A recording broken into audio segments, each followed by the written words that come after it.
Joining us now for World Brief and the review of some of the headlines of today's newspapers from around the world is Adefemi Akinsanya. Good morning, Adefemi. Good morning, Dr. Rubin. Good morning, Ayo. And good morning, Rufai. Morning, Femi. Rufai, thank you very much. I don't know if you know, Rufai gave me a gift this morning. Gave me a gift from the Carter Center. So you have a picture of the dearly departed President Carter. And this is an official document. And I'm very, very grateful. I'm going to laminate this and keep this at home. Thank you, Rufai. I'm really, really grateful for that. Thank you. All righty. Well, let me tell you about what is happening around the world. We'll start with this mass shooting that took place in southern Sweden. 115 miles west of the capital, Stockholm, at least 10 people were killed in a shooting at an adult education center on Tuesday. It is the deadliest attack to take place in Sweden. Now, police do say that the gunman was believed to be among those killed and that a search was continuing at the school for other possible victims. Now, the gunman's motive was not immediately known. Meanwhile, Sweden's Prime Minister, Ulf Kristersson, has just released a statement. He talks about this shooting at the school campus in Örebro, saying that it was a very painful day for all of Sweden. Now, Sweden itself has been struggling with a wave of shootings and bombings caused by an endemic gang crime problem, but fatal attacks at schools are rare. Now, 10 people were killed and in 7 incidences of deadly violence at schools between 2010 and 2022. That is not including what has just happened. And that's according to the Swedish National Council for Crime Prevention. Now, Sweden does have a high level of gun ownership by European standards, mainly linked to hunting, though it is much lower than in the United States, for example. While the gang crime issue was highlighted, the high incidence of illegal weapons continues in Sweden. So very, very sad story there. Moving on to South Africa now, and President Cyril Ramaphosa spoke to his fellow countryman Elon Musk about misinformation and distortions about South Africa. This is after US President Donald Trump threatened to cut off aid to South Africa over the alleged mistreatment of white farmers in the country. Now, in this post on Truth Social from earlier this week, Trump said that he would halt funding until there was a full investigation into allegations that South Africa is confiscating land and treating certain classes of people very badly. He goes on to say that he'll be cutting off all future funding to South Africa until a full investigation of this situation has been completed. Now, all of this centers on South Africa's land reform, which is quite complex. I'll give you a very quick backstory. Now, during South Africa's apartheid, racist policies forcibly removed black and non-white South Africans from their land for white use. Since South Africa's first democratic elections in 1994, there has been land redistribution and restitution provision in the country's constitution. Despite this, black South Africans, who make up around 80% of the population, still own just a fraction of the land in the country. And now I'd like to share these posts from South Africans on X, which our very own Adesiwa Giwa Osage did actually platform on her social media. The first post says that my grandpa was removed from his farm and placed in a township with a matchbox house. The white occupant, though, had a deal.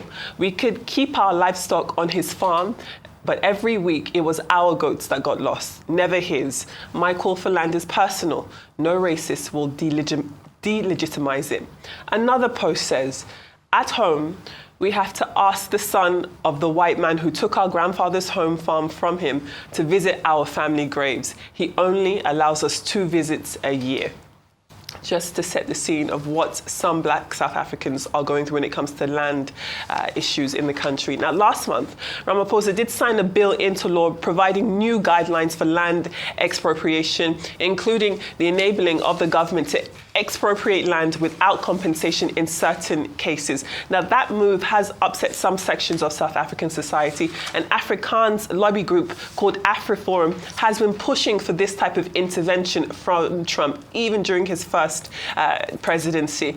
Now, taking it a step further now, you have Elon Musk, the South African-born billionaire and head of the US's new Department on Government Efficiency. He accused Ramaphosa of having openly racist ownership laws. Now, both Musk and Ramaphosa spoke during a phone call on Tuesday, and it does appear that the rhetoric has cooled down, but Ramaphosa did make clear that other than a major HIV/AIDS relief program, the US does not actually provide significant funding to South Africa.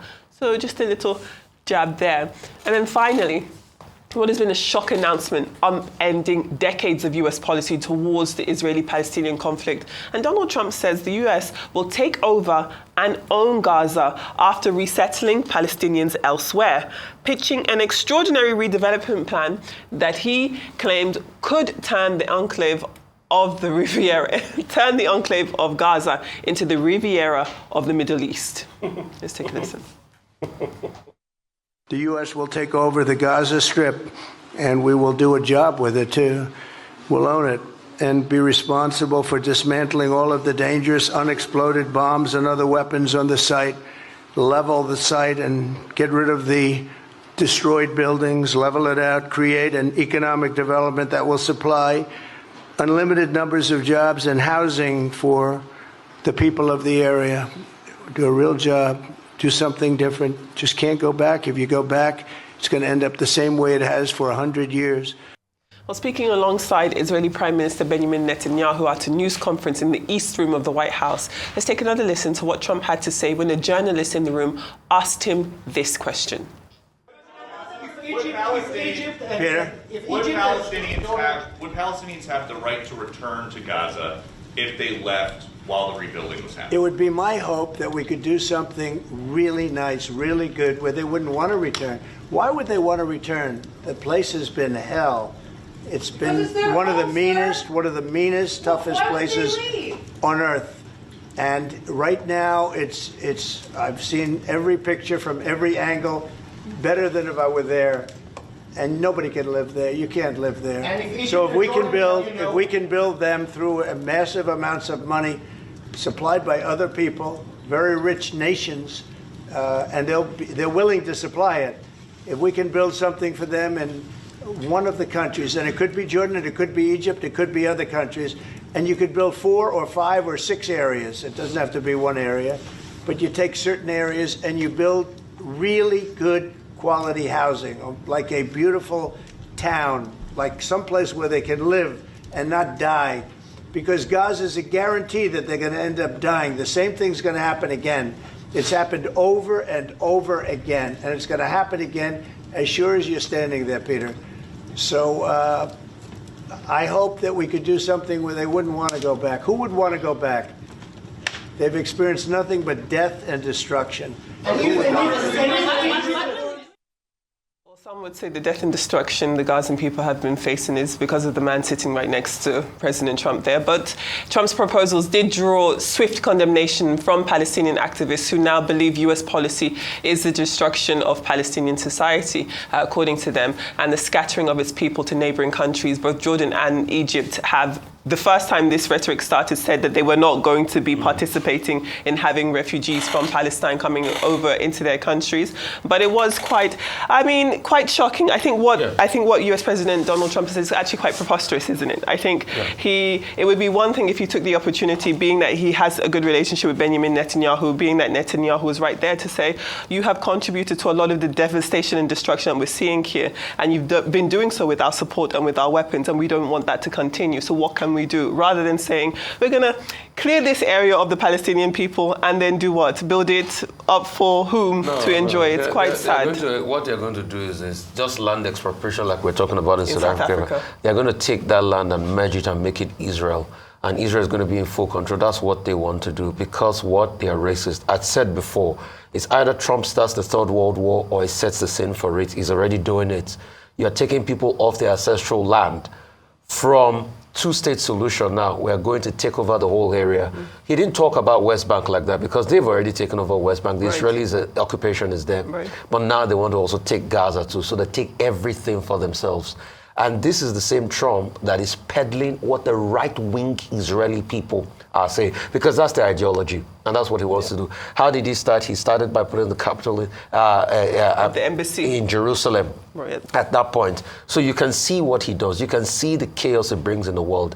And for Trump, in case he's not educated, let's educate him a bit that it was some Dutch settlers that worked with a Dutch East Indian company that came to the Cape of Good Hope in the 1600s, settled down there, what is called the Cape Town today.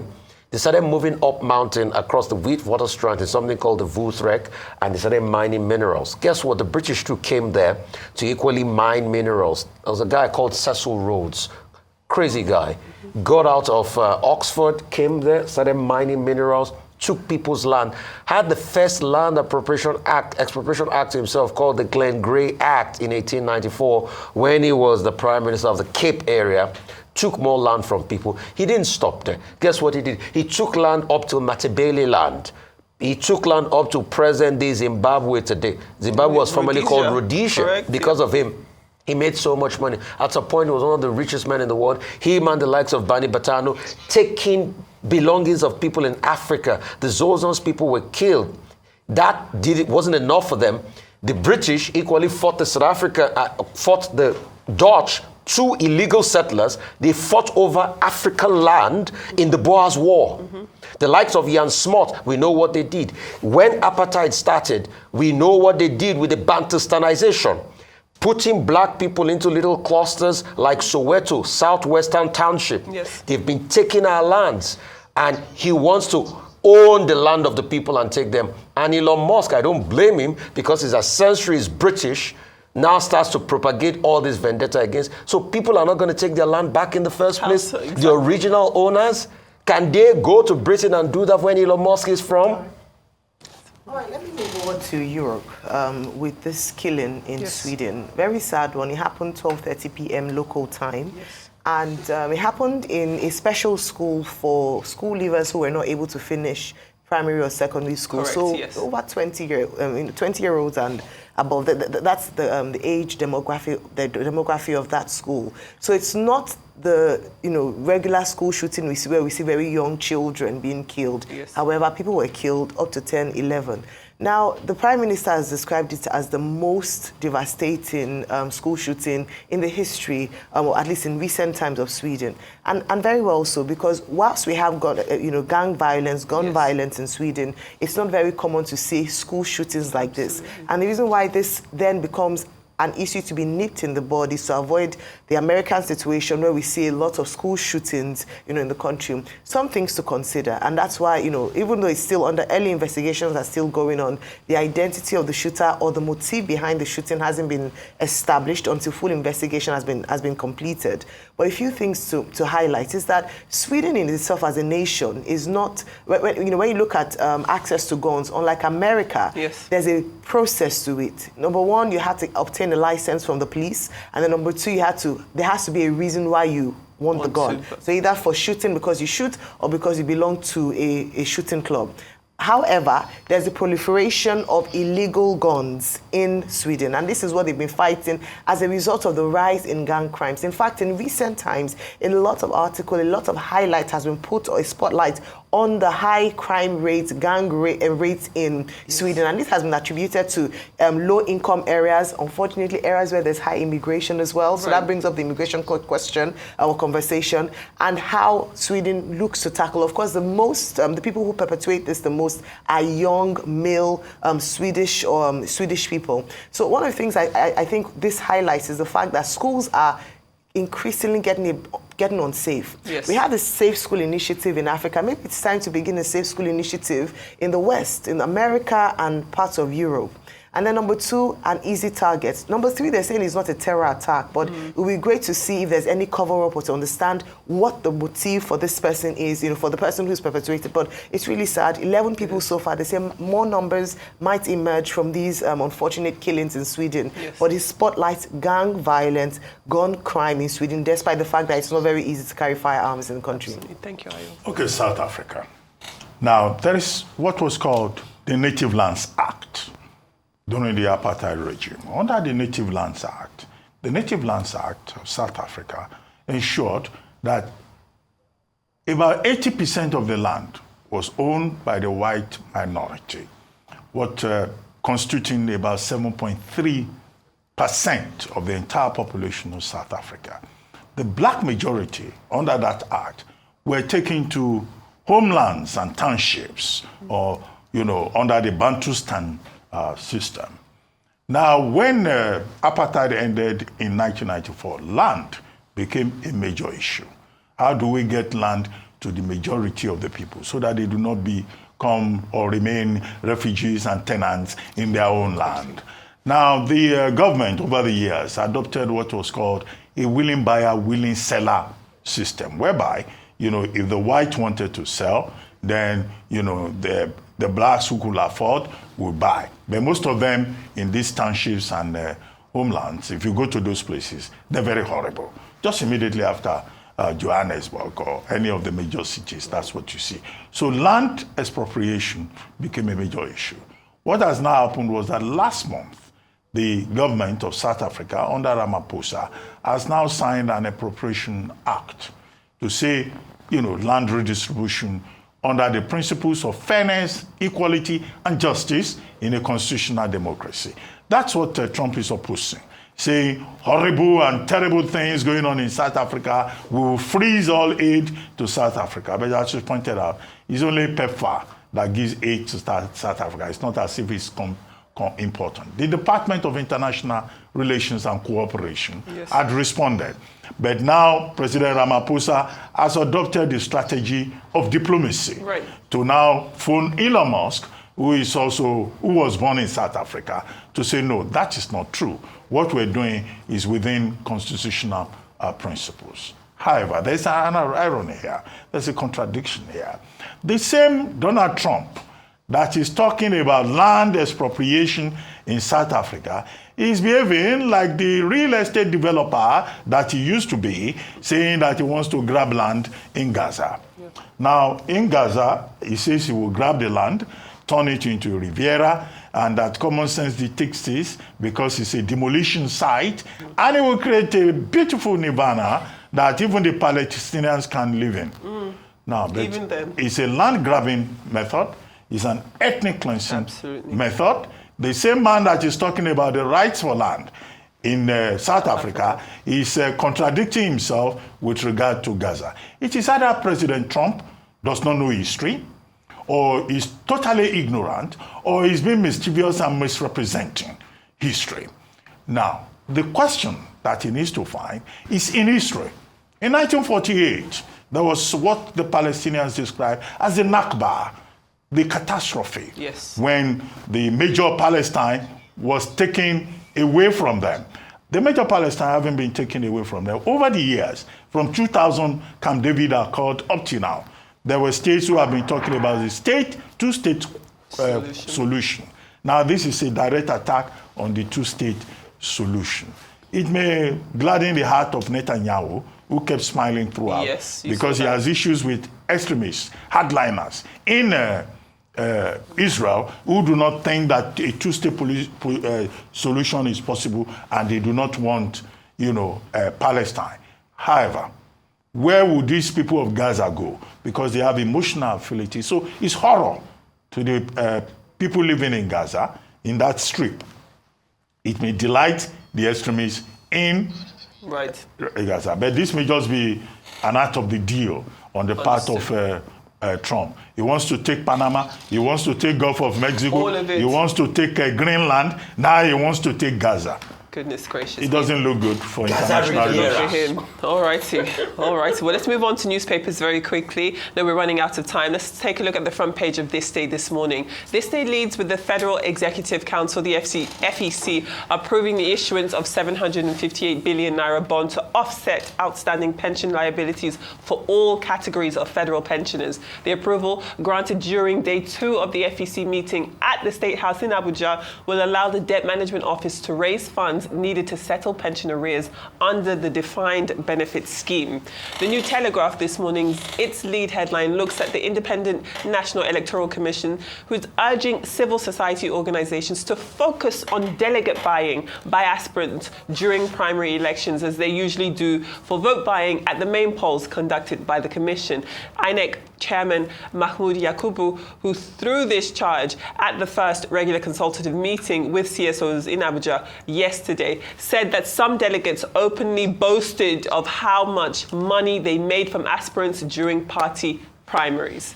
The Tribune this morning features a story on brain drain. Mr. Afe Babalola, senior advocate of Nigeria, of course, has appealed to the federal government to increase the salaries of medical doctors and nurses in the country to prevent them from traveling abroad to practice. Now, Mr. Babalola went on to say that doctors... Chief.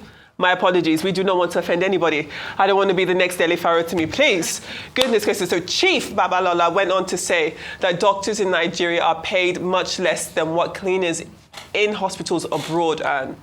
Worse still, he went on to say that doctors in many states and government hospitals have not been paid for many months. The Vanguard raises the alarm on human trafficking. Teenage girls are being targeted by cartels looking to harvest their organs. Specifically, young girls are also being coerced into donating their eggs. Now, moving on, I'd love for us to talk more on that story, but it does look like we've run out of time. But moving on to the Punch, there is a petrol price war going on there. Some oil marketers are beginning to change the logo of the NNPC on their filling stations as dealers dump the franchise deals with the NNPCL due to the stiff competition in prices of refined products in the downstream arm of the oil sector.